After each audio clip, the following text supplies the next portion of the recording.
Right. ఇప్పుడు తెలంగాణలో ఏం జరుగుతూ ఉంది? సీఎం ఒక్కడే ఉన్నాడా? రాష్ట్రానికి ఇద్దరు ముగ్గురు సీఎంలు ఉన్నారా అని చెప్పి ఒక చర్చ నడుస్తుంది. నిన్న ఒక సభలో చూసుకుంటే సీఎం రేవంత్ రెడ్డి అన్నని కూర్చోబెట్టి ముందు వరుసలో అక్కడ ఉండాల్సినటువంటి అంటే ఆ సీట్లకు అర్హులైనటువంటి కలెక్టర్ అని సైతం వెనకాల కూర్చోబెట్టారు.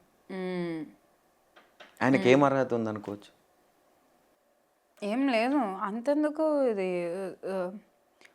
ఒక స్కూల్ ప్రోగ్రామ్కి వెళ్ళినప్పుడు కూడా పిల్లలకి చెప్పులిప్పి పూలతోటి ఏపిస్తా, అది ఏందే మన వాళ్ళు కూలీల ఇంకో దగ్గర కూడా చూసినాను, స్కూల్ పిల్లలతోటి పని చేపిస్తున్నారు, కూలీ వర్క్ చేపిస్తున్నారు, అది ఇటుకలు మోపిస్తా అదేదో వర్క్ చేపిస్తున్నారు, అది ఇంకో టాపిక్. కానీ but like this no protocol. ఆయన ఎంత పెద్ద ఎన్ని కార్లు వేసుకొని వెళ్తున్నాడు.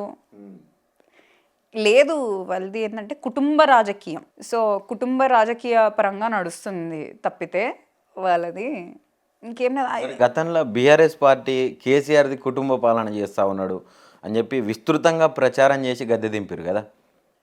వాళ్ళు చెప్తారు, కానీ ఇక్కడ ఉన్న ప్రతి ఒక్క వాళ్ళు ప్రజలు ఎన్నుకొని రాజ్యాంగానికి వచ్చిన వాళ్ళు, ఉద్యమకారులు, పోట్లాడి చాలా మంచి అవగాహనతోటి తెలంగాణ పట్ల చాలా ప్రేమ కలిగి ఎన్నో చేసిన వాళ్ళు ఉన్నారు.